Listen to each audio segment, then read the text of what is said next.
हिंदी के कार्यक्रम में हमारी श्रृंखला जिस पर हम बातचीत कर रहे हैं वह है आधुनिक हिंदी काव्य। और आधुनिक हिंदी काव्य में हम प्रारंभिक दौर से भारतेंदु युगीन हिंदी काव्य से आगे द्विवेदी युगीन हिंदी काव्य, छायावादी हिंदी काव्य, प्रगतिवादी प्रयोगवादी हिंदी काव्य, नई कविता आदि, इनमें जो कवि हैं जिनकी रचनाओं के माध्यम से हमें उनकी काव्य प्रतिभा का बोध होता है, परिचय मिलता है, काव्य वैशिष्ट्य से हम अवगत होते हैं, उनकी भाषा उनकी शैली से हम अवगत हो पाते हैं। उस परंपरा में, उस श्रृंखला में आज हम चर्चा करेंगे महावीर प्रसाद द्विवेदी युग के एक बहुत ही सशक्त हस्ताक्षर जिनको मैथिली शरण गुप्त के नाम से जाना जाता है। मैथिली शरण गुप्त को हिंदी जगत में दद्दा के नाम से भी संबोधित किया जाता है। गुप्त जी राष्ट्र कवि का दर्जा प्राप्त करने वाले पहले हिंदी के कवि हैं जिन्हें विधिवत राष्ट्र कवि घोषित भी किया गया था। दूसरे कवि रामधारी सिंह दिनकर हैं जो बाद में आगे चलकर उन्हें भी राष्ट्र कवि कहा गया। गुप्त जी ने जो ख्याति अर्जित की वो अपने महाकाव्यात्मक प्रबंध काव्यों से, खंड काव्यों से, फुटकर कविताओं से, अनुवाद आदि से वो बहुत प्रसिद्धि हासिल की। भारत भारती पर तो उन्हें बहुत पुरस्कार सम्मान ये भी मिलते रहे। और सबसे बड़ी बात ये कि वैष्णव भक्ति में जब हम मध्यकालीन साहित्य में, संस्कृत साहित्य में हम वैष्णव भक्ति की तरफ दृष्टि डालते हैं तो विष्णु के दो अवतार हमें लोकनायक के रूप में दिखाई देते हैं, मर्यादा पुरुषोत्तम श्री राम और कृष्ण जो वास्तव में अपने व्यक्तित्व, अपने व्यवहार, अपने आचरण, अपने आदर्श आदि के कारण लोगों के बीच एक आराध्य के रूप में स्थापित हुए। तो विष्णु के इन दोनों अवतारों से, उनके प्रदेह से, उनके आचरण व्यवहार से, उनके आदर्श आदि से मैथिली शरण गुप्त अत्यंत प्रभावित हुए। इसलिए उनकी समस्त रचनाओं में हम देख सकते हैं जो वैष्णव भक्ति है उसकी भावना का संचार सर्वत्र दिखाई देता है, मिलता है। गुप्त जी गांधीवादी कवि के रूप में भी जाने जाते हैं और महावीर प्रसाद द्विवेदी युग में रहते हुए उन्होंने एक बहुत ही महत्वपूर्ण और दुर्लभ महाकाव्यात्मक रचना साकेत का सृजन किया। ये वही रचना है जिसमें गुप्त जी ने नायिका के रूप में उर्मिला को एक तरह से स्थापित किया। महावीर प्रसाद द्विवेदी ने एक लेख लिखा था जो कि सरस्वती पत्रिका में प्रकाशित हुआ था, कवियों की उर्मिला विषयक उदासीनता। उनका मंतव्य था कि रामकथा की जब बात होती है तो सब सीता के बारे में,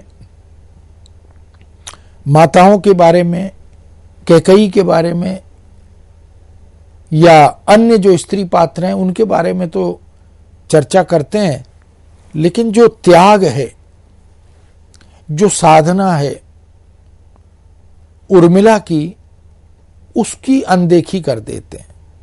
यानी उर्मिला को केंद्र में रखकर हिंदी जगत में कुछ विचारणीय, कुछ रेखांकित किए जाने योग्य ये नहीं लिखा गया।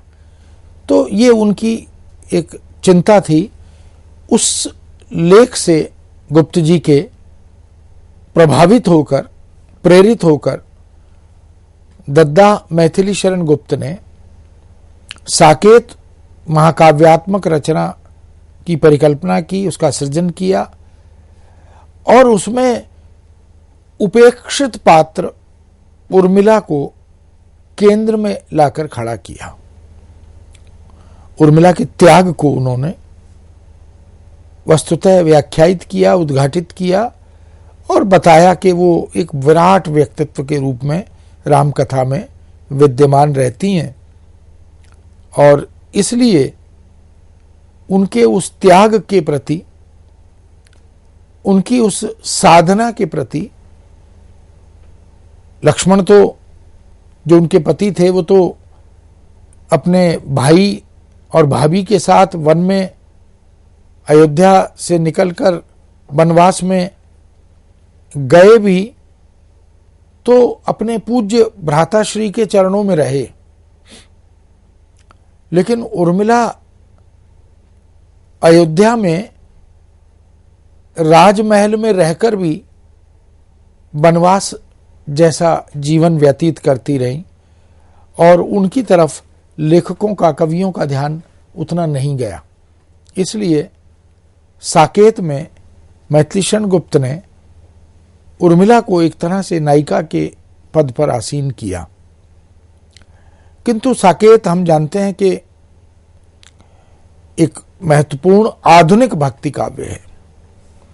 उसमें भक्ति भावना तो है ही, लेकिन युगीन जो चिंताएं हैं, जो समस्याएं हैं, उनको भी गुप्त जी ने बखूबी चित्रित करने का, प्रस्तुत करने का प्रयत्न किया है।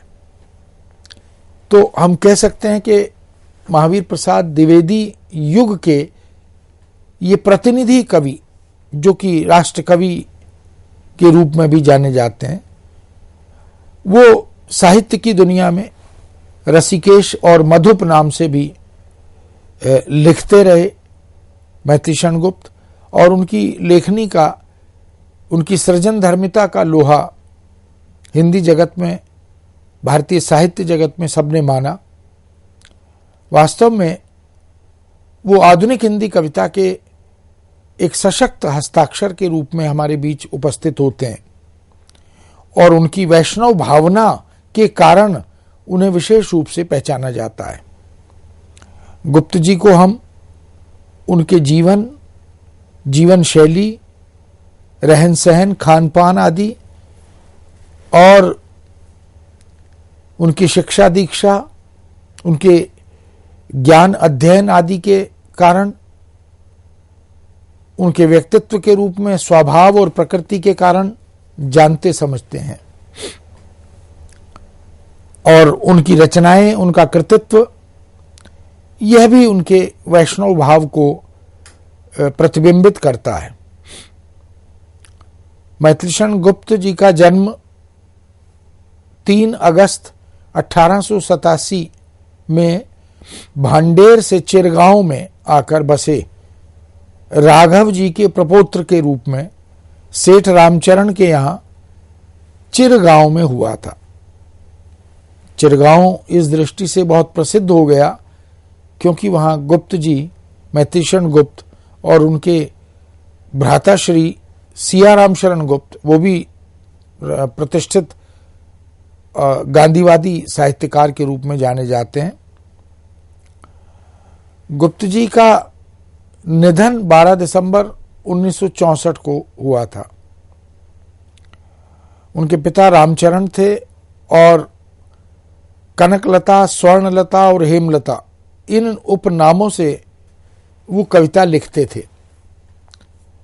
रहस्य रामायण और सीताराम दंपत्ति उनकी प्रमुख रचनाएं मानी जाती हैं। गुप्त जी की माता का नाम काशीबाई था। मैथिली शरण गुप्त के गुरु महावीर प्रसाद द्विवेदी थे, जैसा अभी हमने चर्चा भी की। करते तुलसीदास भी कैसे मानस नाद, महावीर का यदि उन्हें मिलता नहीं प्रसाद। तो महावीर वहां हनुमान है, तुलसी के संदर्भ में जब गुप्त जी इन पंक्तियों का सृजन करते हैं साकेत के 9वें सर्ग में, वो ये कहते हैं कि तुलसीदास अगर रामचरितमानस जैसा विश्व काव्य महाकाव्य लिख सके तो उन पर महावीर बजरंगबली की अत्यधिक कृपा थी, उसी का परिणाम था। और अपने संदर्भ में वो इसी के माध्यम से, इन पंक्तियों के माध्यम से कहना चाहते हैं कि मुझ पर मैथिली शरण गुप्त आज जिस रूप में राम भक्त या साकेत के सृजक माने जाते हैं, उन पर महावीर प्रसाद द्विवेदी की कृपा हुई, उन्हीं की प्रेरणा हुई। गुप्त जी को बाल्यकाल में ही स्वर्णाभूषण पहनने पड़े थे और किशोरावस्था में साहिबी पोशाक भी उन्होंने धारण की थी। उसके बाद घुटनों तक धोती, ढीला कुर्ता, खाकी रंग का साफा, बुंदेलखंडी लाल पगड़ी, हकलिया अंगा और बंडी, अचकन, कोट, तजीदार, मिर्जई, पायजामा आदि ये सब उनके वस्त्र आभूषण थे। और एक श्रांत भाव का व्यक्तित्व उनके सौम्य मुखारबिंद से प्रतिबिंबित होता रहा। आगे चलकर सांप्रदायिक तिलक का भी लोप हो गया, मूछ दाढ़ी भी हट गई और तुलसी की कंठी सदैव उनके साथ, उनके कंठ में बनी रही। समय समय पर राष्ट्रीय आंदोलनों के प्रभाव से उन्होंने धोती धारण की, गांधी जी का प्रभाव था, दबाव था। जवाहर कट बंडी पहनी, कुर्ता, जूते, टोपी, चप्पल, मोटे फ्रेम का चश्मा और जेब घड़ी। पहले जमाने में जेब घड़ियां बहुत चलती थीं। ये सब उनके पहनावे का, रहन सहन का हिस्सा बनकर हमारे बीच आते हैं। शोधार्थी ने शोध करते हुए लिखा भी कि शिक्षा का सुयोग रहा फिर भी मैंने खेल कूद में अच्छे दिन खो दिए। अब ये एक शोधकर्ता के रूप में द्विवेदी जी ये बात कहते हैं, शिक्षा का सुयोग रहा फिर भी मैंने खेल कूद में अच्छे दिन खो दिए। खेल मनोरंजक थे, विद्या तो रटंत थी, सुबह विमुख हुई, बोली कर्महीन, जा नौन गुण बेचना भी तुझको न आएगा। इस अभिशाप में भी एक वरदान था, डंडी मारने से परित्राण मिला मुझको, बुद्धि से पतित को सहारा रहा मन का, यह कविता की ओर खींच मुझे ले गया।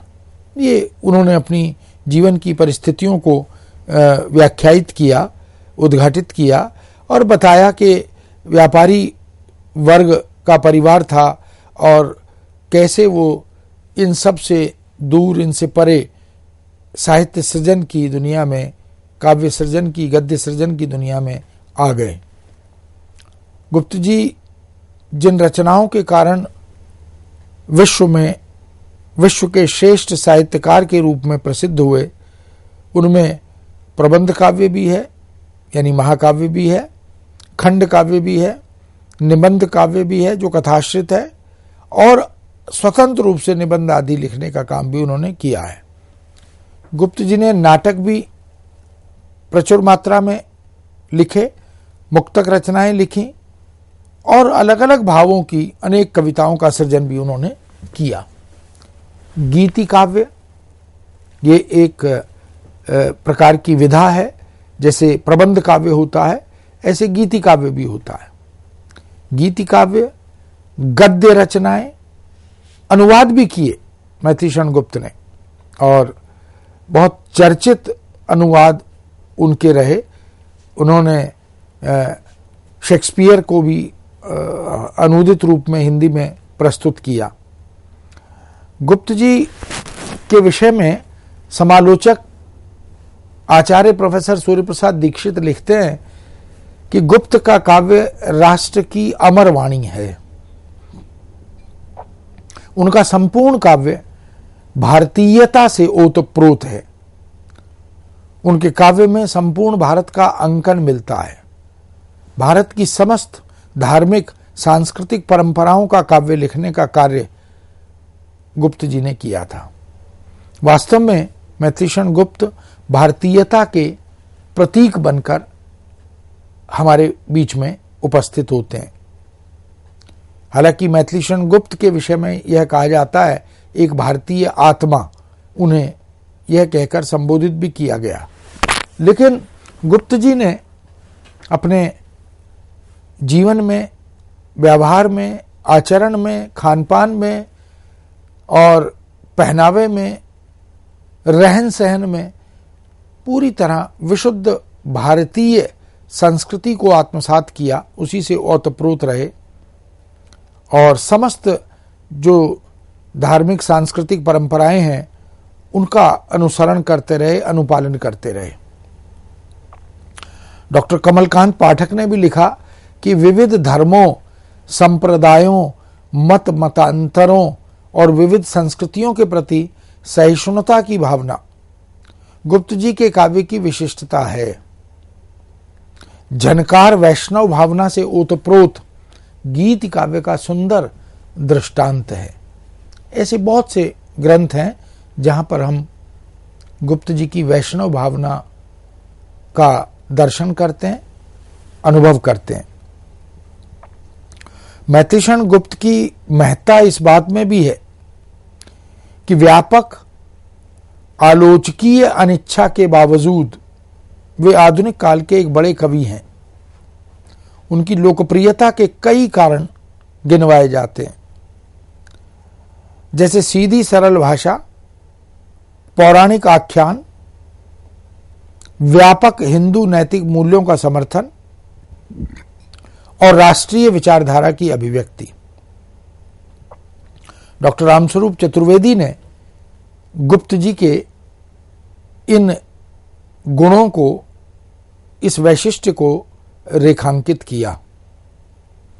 वास्तव में वो भारतीय संस्कृति के पुनराख्याता हैं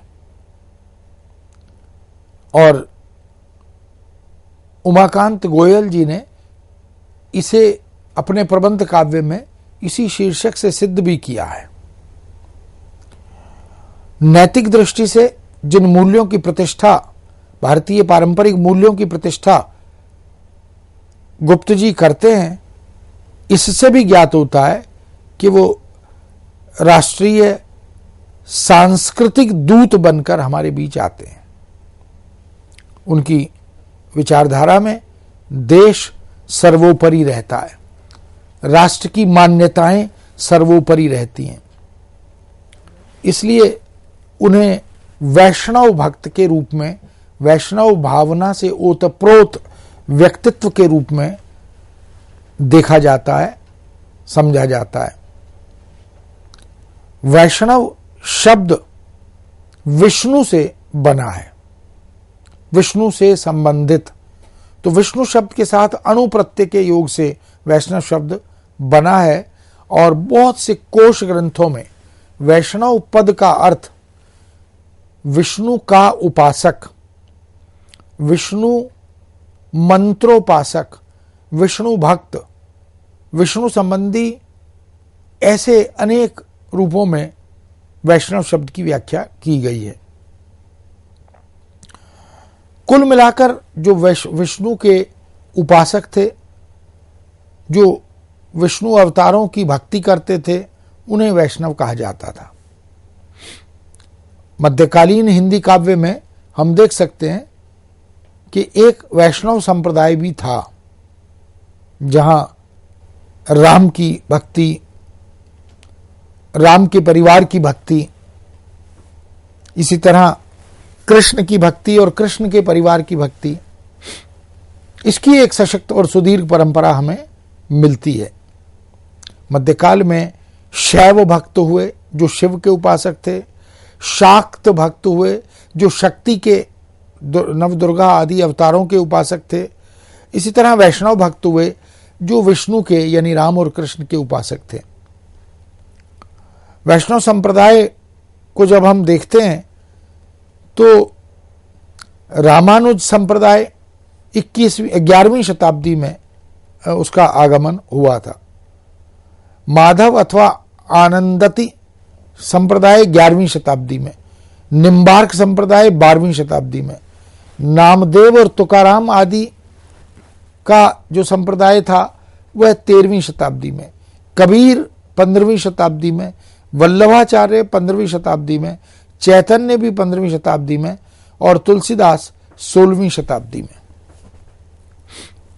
इन संप्रदायों द्वारा वैष्णव भावना और उपासना की नवीन स्थिति, उसका नया रूप हमारे समक्ष उपस्थित हुआ।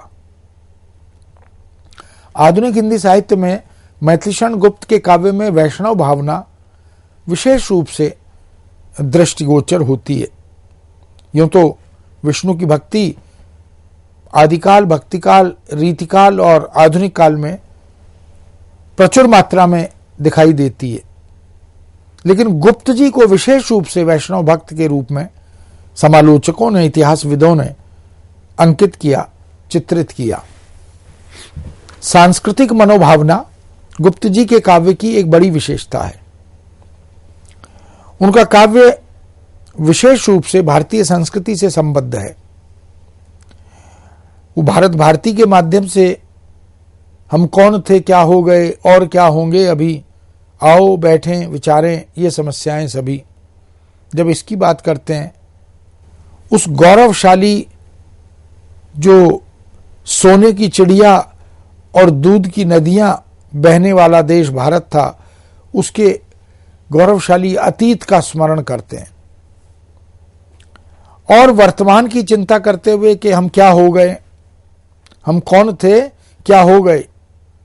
पाश्चात्य संस्कृति के दबाव में, आधुनिकीकरण, उद्योग आदि, इन सब के दबाव में हमारा जो गौरवशाली अतीत था वो बदलता जा रहा है। हमारे जो विश्वास थे, हमारी जो आस्थाएं थीं, हमारी जो जिजीविषा थी, उसमें बदलाव दिखाई दे रहा है और गुप्त जी इससे बहुत चिंतित दिखाई देते हैं। इसलिए उन्हें लगता है कि वह जो गौरवशाली अतीत था भारत का, वह जिस वर्तमान में परिवर्तित हो गया है, उससे उन्हें बहुत तकलीफ होती है, पीड़ा होती है। इसलिए वो आने वाले कल की चिंता करके और अधिक दुखी हो जाते हैं। तो भारतीय संस्कृति का उद्घाटन, उसकी सशक्त स्थिति को व्याख्यायित करने का प्रयत्न, ये उनकी रचनाओं का मूल मंतव्य रहा है। उनके रचनाओं के नामकरण से भी हम इसका अनुमान लगा सकते हैं। चाहे वे सामयिक विषयों की रचना से संबद्ध हों अथवा लोक ख्यात, इतिहास, पुराण, साहित्य आदि से संबद्ध अतीत विषयक कृतियां हों, हम जब उनकी कृतियों के शीर्षक या नामकरण पर विचार करते हैं तो देख सकते हैं साकेत जो महाकाव्यात्मक रचना है, राम काव्य संबंधी आधुनिक युग की दुर्लभ रचना मानी जाती है। जय भारत, रंग में भंग, भारत भारती जिस पर उन्हें बड़े बड़े सम्मान भी मिले, हिंदू वैतालिक, विश्व वेदना, इन सब को हम देख सकते हैं जो गुप्त जी की काव्य प्रतिभा के द्योतक हैं, परिचायक हैं। वो लिखते हैं, जावेंगे अवश्य हम अपने ही प्रिय पितरों के पथ से, किंतु चक्र तो नहीं फंसेंगे, पूछेंगे निज रथ से। ये जो चक्र का फंस जाना है, ये पूरा कथा, महाभारत की कथा, ये कर्ण की कथा, इसको भी वो जोड़ते हैं। तो अध्येता थे गुप्त जी ने, भारतीय कालजयी साहित्य का गहन गंभीर अध्ययन चिंतन किया था। इसीलिए साकेत में, जयद्रथ वध में या भारत भारती में या अन्य उनकी अनेक रचनाओं में हिडिंबा जैसी रचना भी हमें मिलती है। तो हम देख सकते हैं कि मैथिलीशरण गुप्त इस दृष्टि से बहुत महत्वपूर्ण अवदान के साथ हमारे बीच में उपस्थित होते हैं। बंधन कर्तनार्थ पुरखों ने हमको सार दिया है, किंतु साथ ही साथ उन्होंने उसका भार दिया है। जितना उसे स्वच्छ रखोगे उतनी धार बढ़ेगी, और नहीं तो धूल हार ही अपने हाथ लगेगी। ये द्वापर का बड़ा सुंदर छंद पद है और सचेत करते हैं, जागरूक करते हैं, प्रेरित करते हैं।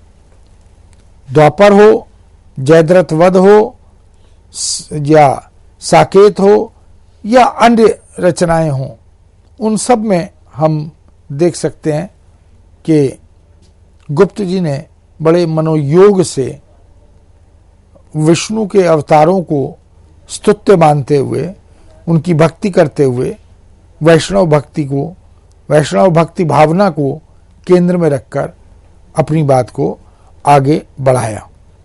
अभी इस विषय को यहाँ विराम देते हैं, फिर से आपके समक्ष उपस्थित होंगे।